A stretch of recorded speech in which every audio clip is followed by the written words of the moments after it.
చైతన్య రథం ప్రేక్షకులకు స్వాగతం, నమస్కారం.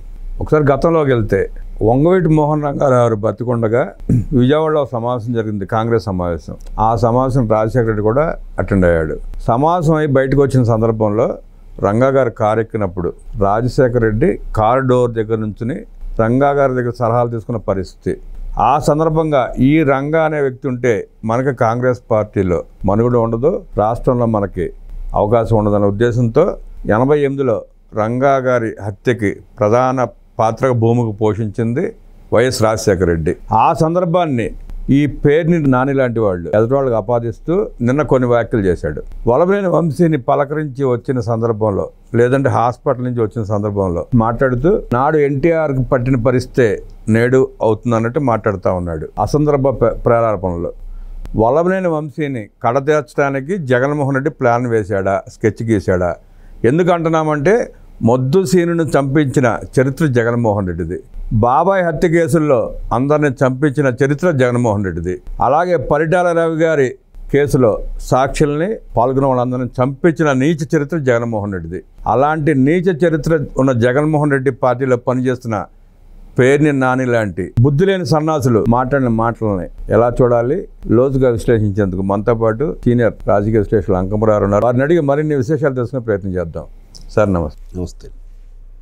నిన్న పేరుని నాని మాట్లాడుతూ అసందర్భంగా వంగవీటి మోహన్ రావు గారి మరణం గురించి ఎత్తాడు. అలాగే వలభనేని వంశీ ప్రాణహాని ఉందంటూ మాట్లాడాడు. అంటే ప్రాణహాని వీళ్ళే కల్పించబోతున్నారు అనే అనుమానం ప్రజల్లో ఉంది. అలాగే వంగవీటి మోహన్ రంగా గారి హత్య వెనకాల రాజశేఖర రెడ్డిది ప్రధాన పాత్ర, చేపించింది ఆయన, అసలు దాంట్లో అనుమానమే లేదు.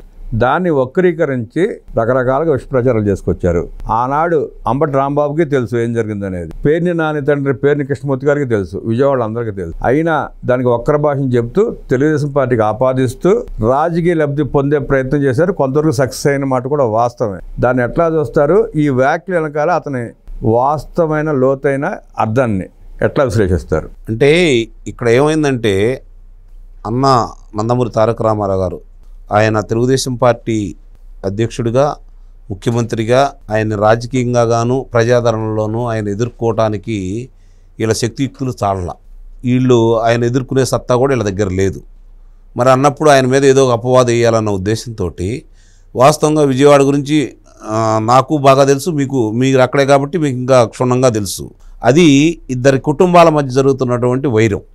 దాన్ని చివరికి తెలుగుదేశం పార్టీ అధ్యక్షుడు ఈరోజు చంద్రబాబు నాయుడు గారు ఉన్నారు కాబట్టి, ఆ రోజు అన్న నందమూరి తారక రామారావు గారు ఉన్నారు కాబట్టి అప్పటి నుంచి ఇప్పటి నుంచి ఆ రోజు ఇదే అంశాన్ని తెర మీదకు తీసుకొచ్చేసి రాజకీయంగా లబ్ధి పొందాలి అంటే వాళ్ళిద్దరూ ఉన్న వైరాన్ని దృష్టిలో పెట్టుకొని దాన్ని కొంచెం ఆజ్యం పోసి పెద్దది చేసేసి వీళ్ళ చేతుల్లో రంగాన్ని చంపేస్తే అప్పుడు తెలుగుదేశం పార్టీ వాళ్ళు కమ్మవారు చేశారని చెప్పి లబ్ధి పొందుదామని చెప్పని రాజకీయ కుట్రలో భాగంగా మీరన్నట్టు వంగవీటి మోహన్ రంగా గారికి వచ్చినటువంటి ప్రజాదరణ చూసిన తర్వాత, అతనికి ప్రజలు అతన్ని అనుసరించి వెళుతున్న విధానాన్ని చూసిన తర్వాత, అంతమంది అభిమానులు చూసిన తర్వాత నిస్సందేహంగా కూడా భవిష్యత్తులో మనకి అడ్డంకి కాబోతున్నాడు అనే ఉద్దేశంతో సహాయ సహకారాలు అందజేశారు రాజశేఖర రెడ్డి అనే వ్యక్తి చేశాడు అనేది అక్కడికి ఆ రోజు జరుగుతున్నటువంటి బాంబులు కావచ్చు, లేకపోతే ఆ కత్తులు కటారులు కావచ్చు, ప్రజలు చాలామంది అప్పుడు తెలియదు.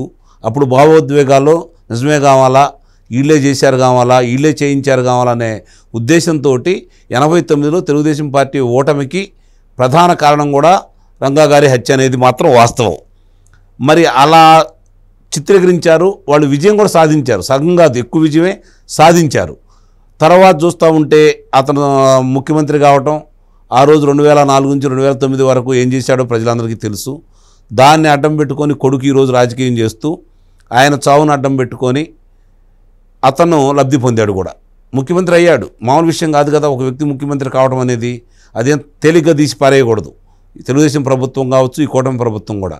అంటే కాంగ్రెస్ పార్టీని కాదని, అన్ని సంవత్సరాలు వెళ్ళిన కాంగ్రెస్ పార్టీని కాదని అతని వెంట ఆ శ్రేణులు నడిచారు అంటే అర్థం చేసుకోవాలి. వాళ్ళు చెప్పినవన్నీ కూడా వాళ్ళు నమ్మారు. అతను ఎంత లబ్ధి పొందాడో చాలా స్పష్టంగా మనకు కనపడతా ఉంది.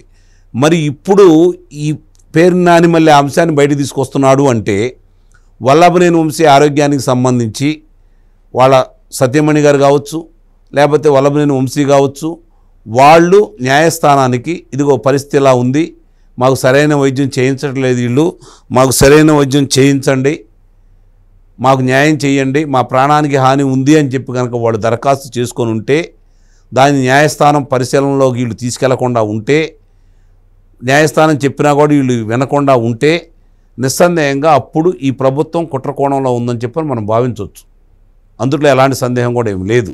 వాళ్లే దీన్ని బయటపెడుతున్నారు. కాబట్టి మీరన్నట్టు గత చరిత్ర చూసుకున్నా, 5 సంవత్సరాలు వాళ్ళ పరిపాలనలో చూసుకున్నా, ఇప్పుడు చూసుకుంటున్నా, నిన్నగాక మొన్న జరిగినటువంటి మాచర్లలో జరిగినటువంటి 2 హత్యలకు సంబంధించింది చూసుకుంటా ఉన్నా కూడా ఎవరు దీన్ని ప్రోత్సహిస్తున్నారో, ఎలాంటి వాళ్ళని ప్రోత్సహిస్తున్నాడు జగన్మోహన్ రెడ్డి అనేది స్పష్టంగా తెలుసు. కాబట్టి ఈరోజు ప్రభుత్వం కూడా తీవ్రంగా స్పందించాలి.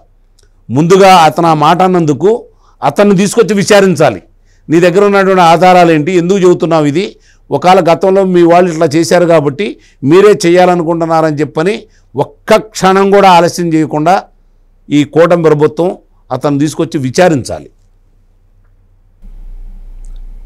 వల్లభనేని వంశీకి సీజనల్గా వచ్చే అనారోగ్య సమస్య అండి, చిన్న సమస్య, ప్రతి వాళ్ళకి వచ్చేది అది. జలుబు, దగ్గు, లేదంటే శ్వాస తీసుకోవడంలో చిన్న చిన్న ఇబ్బందులు ఉంటాయి. వర్షాకాలం, సమ్మర్ ఇట్లా జరుగుతూ ఉంది కాబట్టి దాన్ని పెద్ద చేసి భూతత్వంలో చూపించి జగన్మోహన్ రెడ్డి లేదా పేర్నాళ్ళింటి వాళ్ళు ఏదో జరిగిపోతుందంటూ ప్రజల్లో విషయాన్ని నింపే ప్రయత్నం చేస్తూ ఉన్నారు. వాళ్ళు జీజీఎస్ హాస్పిటల్ తీసుకెళ్ళారు, అక్కడ ఏం లేదని చెప్పి ఆ ట్యాబ్లెట్ ఏదో ఇచ్చినట్టున్నారు, ఇన్హేలర్ ఇచ్చినట్టున్నారు, సరిపోతుంది. అంటే వీళ్ళు పకడ్బందీగా పక్కా ప్లాన్ ప్రకారం వంశీకి ఏమైనా కీడు కలిగించే ప్రయత్నం చేస్తున్నారా అని అనుమానం ప్రజల్లో వస్తూ ఉంది. ఇప్పుడు వాళ్ళు చేయాలని అనుకుంటున్నారు, లేదా ప్రభుత్వం చేయాలని అనుకుంటుందని చెప్పని వాళ్ళు చెబుతున్నారు. మరి ఈ బాధితుడైనటువంటి వంశీయే కదా బాధితుడు. ఇప్పుడు ఇక్కడ ఏదన్నా జరిగితే నష్టపోయేది ఆ కుటుంబమే కదా. మరి ఆ కుటుంబం స్పందించాలి కదా, ఆ కుటుంబం స్పందించాలి కదా. అదైనా ఆ కుటుంబం చెప్పాలిగా. వీళ్ళు ఇలా అంటున్నారు, మా భర్తకి ఏమి అంటే వాళ్ళు కూడా సానుభూతి తెచ్చుకోవాలనుకుంటున్నారా, లేకపోతే వీళ్ళ దాంట్లో పావులు అవుతున్నారా? ఎటు పావులు అయిపోయారు, అందుట్లో అనుమానమే లేదు. వీళ్ళు కొంత చేశారా లేకపోతే వాళ్ళు చేశారా అనేది తీసి పక్కన పడేస్తే వాళ్ళు కూడా పావులు అయిపోతున్నారు కదా. కనీసం వాళ్ళైనా స్పందించాలి కదా. ఇక్కడ వాళ్ళు కూడా స్పందించట్లేదు, ఇది కూడా అర్థం చేసుకోవాలి కదా. అంటే వీళ్ళ మాటలు, వీళ్ళ ప్రవర్తన, వీళ్ళ స్టేట్మెంట్ ఎంత దారుణంగా ఉంటాయంటే, ఆ ఎస్సీ పిల్లాడిని వంశీ కిడ్నాప్ చేసి పేక మీద కత్తిపెట్టి బెదిరించి స్టేట్మెంట్ ఇప్పించుకొని హైదరాబాద్ తన ఇంటికి తీసుకెళ్ళిన వీడియోలు మొత్తం బయటకు వచ్చిన ఇంకా ప్రజల్ని మభ్యపెట్టి ఏదో మాయాజాలంతో ముంచి మాయ చేసే ప్రయత్నం చేస్తున్నారు ఈ వైసీపీ నాయకులు. అలాంటి వాళ్ళని ఇంకా ప్రజలు విశ్వసించే అవకాశం ఉందంటారా? అంటే ఇక్కడ మీరు ఒకటి గమనించుకోవాలి. అతన్ని తీసుకొని వెళ్ళాడు, అక్కడ తీసుకొని వెళ్ళిన తర్వాత వాళ్ళ మనుషులు బెదిరించారు, భయపెట్టారు, ఇక్కడ వచ్చి చెప్పారు. చెప్పిన తర్వాత మళ్ళీ అతనే వచ్చి నన్ను భయపెట్టారని చెప్పాడు ప్రభుత్వం, పోలీసులు తీసుకొని వచ్చిన తర్వాత. అంటే అతను తీసుకొని వెళ్ళారు కాబట్టి ఆ తీసుకొని వెళ్ళిన దాంట్లో మీరు అన్నట్టు గొంతు మీద కత్తి పెట్టారా లేకపోతే ఏం చేశారనేది వాళ్ళైతే చెప్పారు. సాక్ష్యాధారాలు ఇంకా చూపించాల, ఇది గమనించుకోవాలి. అతన్ని వాళ్ళ మైహోమ్ పూజలో తీసుకెళ్లేటప్పుడు నలుగురు చుట్టూ ఉండి బలవంతంగా తీసుకెళ్ళాల, ఇది కూడా గమనించండి మీరు. నలుగురు చుట్టూ ఉండి బలవంతంగా తీసుకెళ్లేదు, లేకపోతే ఈడ్చుకెళ్ళలేదు. ఆ సందర్భంగానే న్యాయమూర్తి వెలుసుబాటు ఇచ్చాడు, ఇది గమనించుకోవాలి మీరు. ఇప్పుడు ఆ ఆధారాలని సమర్పించాల్సిన బాధ్యత ఈ పోలీసుల మీదే ఉంది. వాళ్ళ దగ్గర ఆధారాలు ఉన్నాయి, ఆధారాలు ఉన్నాయి కాబట్టి ఆ ఆధారాలు అతను చెబుతున్నాయి. ఎవరు? సత్యవర్ధన్ ఇట్లా జరిగిందని చెప్పి సత్యవర్ధన్ చెబుతున్నాడు, వాళ్ళ కుటుంబ సభ్యులు చెబుతున్నారు. దానికి సంబంధించిన దాంట్లో కూడా బలంగా ఎందుకంటే అధికారంలో లేనప్పుడే తెలుగుదేశం పార్టీ వాళ్ళ కార్యాలయం మీద ఇలాంటి కార్యక్రమాలు జరిగినప్పుడు అతను ధైర్యంగా వంశీ లాంటి వ్యక్తిని మీద ఎదిరించి ఆ రోజు ఫిర్యాదు చేశాడు. కాబట్టి వీళ్ళు ఇప్పుడు అధికారంలో ఆ రోజేమో అధికారంలో లేదు తెలుగుదేశం పార్టీ, ఇప్పుడు అధికారంలో లేరు వైఎస్ఆర్సీపీ పార్టీ. అయినా సరే అక్కడ వంశీ అనే వ్యక్తి ఈ విధంగా చేయగలిగాడు అంటే దాన్ని బట్టి అర్థం చేసుకోవాలి మీరు. కాబట్టి ఇక్కడ 2 విషయాలు అయితే చాలా స్పష్టంగా ఉన్నాయి. ఇప్పటి వరకు కూడా గన్నవరంలో అక్కడ ఉన్నటువంటి చాలామంది అధికారులు ఇంకా అతనికి సహకరిస్తున్నారనేది వాస్తవం.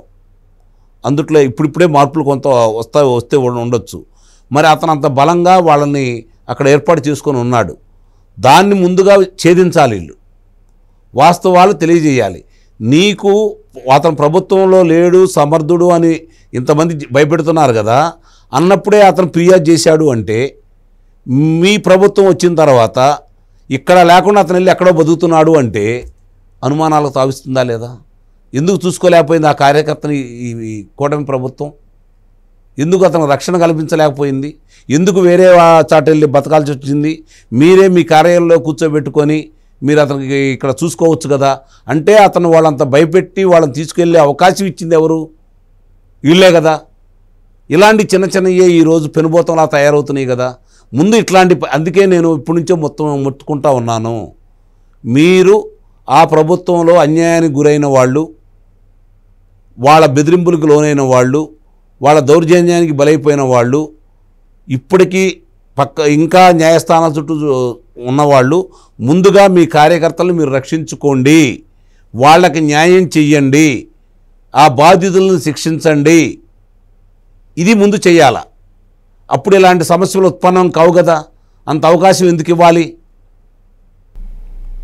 నాడు అధికారంలో ఉండి బలుపుతో మాట్లాడిన మాటలు నేడు అధికారం కోల్పోయినా కూడా కొంతమంది అధికారులు సహకరిస్తున్న తీరుని, అలాగే చిన్న చిన్న రుగ్మతలను అడ్డం పెట్టుకుని బెయిల్ తెచ్చుకుని మళ్ళీ అరాచకాలు సృష్టించే ప్రయత్నం చేస్తున్న వల్లభలేని వంశీ లాంటి వాడిని జాగ్రత్తగా గమనిస్తూ అధికారులను తప్పించి వల్లభలేని వంశీకి కఠినంగా శిక్ష పడేలా చూడాలని చెప్పి విశ్లేషించిన అంకమరావు గారికి ధన్యవాదాలు తెలియజేస్తూ నమస్కారం.